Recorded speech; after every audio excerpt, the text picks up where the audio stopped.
이때 목구르의 마을 처녀들의 합창 소리가 왼쪽에 붙은 옆방에서 들려왔다.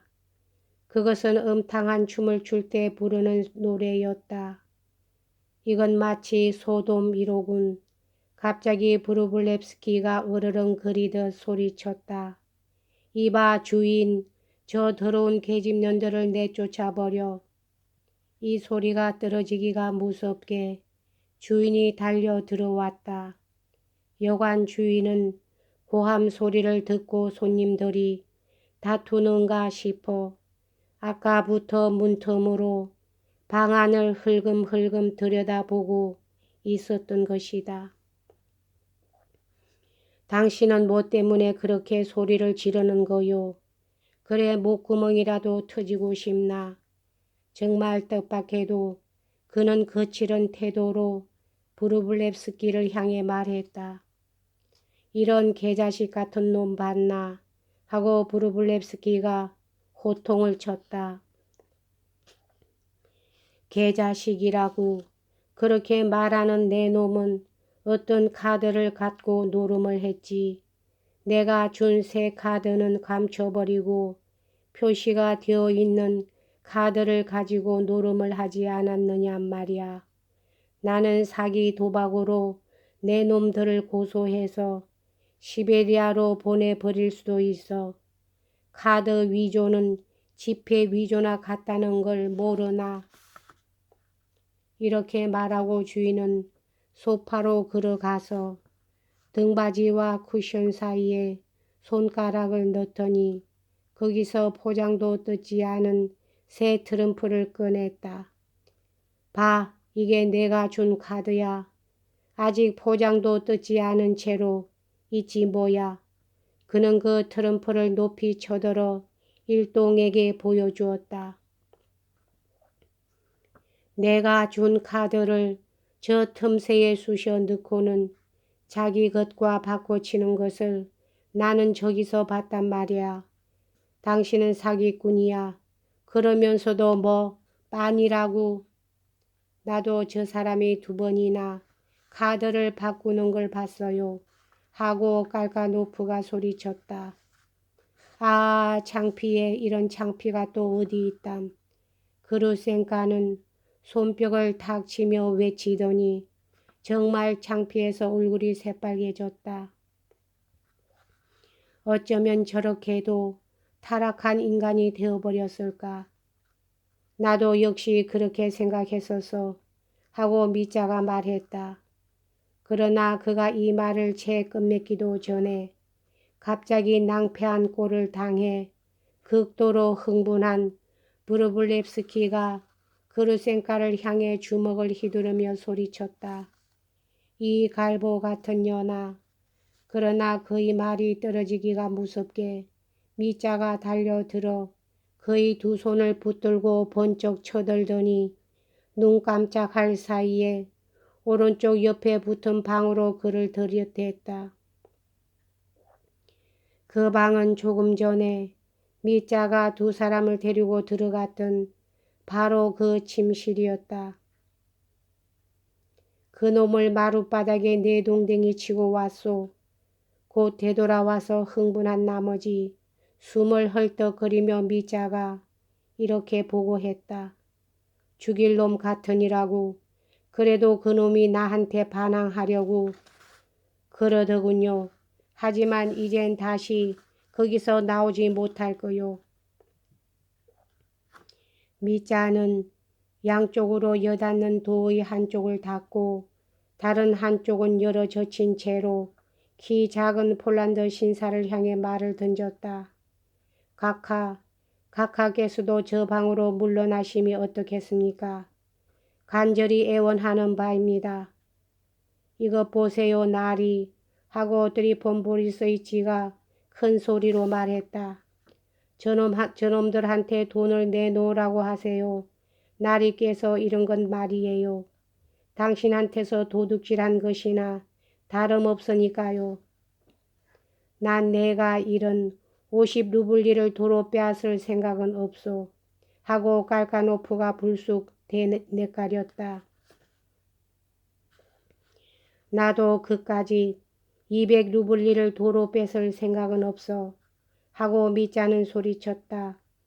어떤 일이 있어도 뺏지는 않을 테니까 마음의 위로로 삼을 겸 갖고 있으라지. 훌륭해요 미자. 정말 잘했어요 미자. 하고 그루센카가 외쳤다. 그 외침 속에는 폴란드 신사에 대한 심한 분노가 깃들어 있었다. 키 작은 폴란드 신사는 너무나 화가 나서 얼굴이 시뻘겋게 물들었다. 그래도 여전히 자기의 위엄만은 지키려고 애쓰며 문 쪽으로 걸어가다가 돌연 우뚝 멈춰서서 그루센카를 돌아보고 말했다. 빠니, 만약 나를 따를 생각이 있다면 같이 갑시다. 그렇지 않으면 이것으로 작별이요. 그러고는 분노와 자존심에 어깨를 들썩이며 그만스러운 걸음걸이로 문 쪽으로 걸어 나가 옆방으로 들어갔다. 그는 상당히 자존심이 강한 사내였으므로 그런 일이 일어난 후에도 아직 여자가 자기와 결혼할 것이라는 희망을 잃지 않고 있었다. 그는 그만큼 자신이 있었던 것이다. 그가 나가자 미자는 쾅 소리내어 문을 닫았다. 아주 문을 걸어 잠가 가두어 버리세요. 하고 깔카노프가 말했다. 그러나 오히려 저편에서 열쇠 소리가 났다. 그들이 먼저 안에서 문을 잠가 버린 것이다. 잘 됐어요. 그루센카가 또다시 표독스러운 의조로 소리쳤다. 잘 됐어. 저런 인간들에겐 당연한 결과지 뭐예요. 뒤이어 바카스의 주연을 방불케 하는 굉장한 술자리가 벌어졌다. 그루센카가 제일 먼저 술을 달라고 소리쳤다. 나도 마시고 싶어요. 전번처럼 아주 곤드라지게 취해 보고 싶어요. 이봐요 미자. 우리들이 처음 친해졌던 그때의 일이 기억나나요? 미자는 마치 꿈속에 있는 것 같은 기분이었다. 그는 자기의 행복이 바로 눈앞에 와 있는 것으로 생각했으나 그루센카는 자꾸만 자기 곁에서 그를 멀리 하려고 했다. 당신도 저리 가서 떠들며 즐겨요. 모두들 한바탕 춤을 추라고 하세요. 전번처럼 집도 춤추고 빼찌까도 춤추게 흥청망청 노는 거예요. 그루센카는 쉴 새 없이 지끄려 댔다. 그녀는 몹시 흥분하고 있는 것 같았다. 미자는 그녀가 시키는 대로 지시하려고 급히 달려나가곤 했다. 합창대는 옆방에 모여 있었다. 이제까지 그루센카들이 앉아있던 방은 지나치게 비좁은 데다가 무명으로 만든 커튼이 방을 둘로 갈라놓고 그 안쪽에는 폭신한 깃털 이불과 역시 무명으로 씌운 베개를 산더미처럼 쌓아놓은 커다란 침대가 있었다. 이 여관엔 깨끗한 방이 4개 있었는데 모두 방 안에 침대를 들여놓고 있었다. 그루센카는 바로 문 옆에 자리를 잡고 있었다. 미자가 그 길로 안락 의자를 가져다 주었던 것이다. 그때 즉 처음으로 여기서 난장판을 버려놓았을 때에도 그루센카는 바로 이 자리에 앉아서 옆방에서 노래하고 춤추는 것을 구경했었다. 모여든 처녀들도 그때에 왔던 바로 그 얼굴들이었다.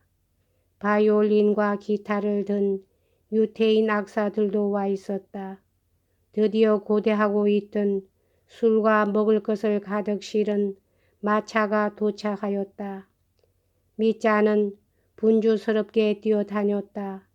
아무런 상관도 없는 농부와 아낙네들까지도 구경을 하려고 방 안으로 들어왔다. 그들은 이미 잠자리에 들었었지만 한 달 전과 같은 굉장한 잔치가 벌어질 것을 눈치채고 자리에서 일어나 몰려온 것이었다. 미자는 안면이 있는 사람이면 일일이 인사를 나누고 포옹을 했다. 그러자 그들의 얼굴이 하나하나 기억에 되살아났다. 그는 연방 술병의 마개를 따서는 누구에게나 닥치는 대로 따라 주었다. 샴페인을 마시고 싶어 하는 건 주로 처녀들 뿐이고 농부들은 람이나 꼬냑, 특히 뜨거운 펀치를 좋아했다.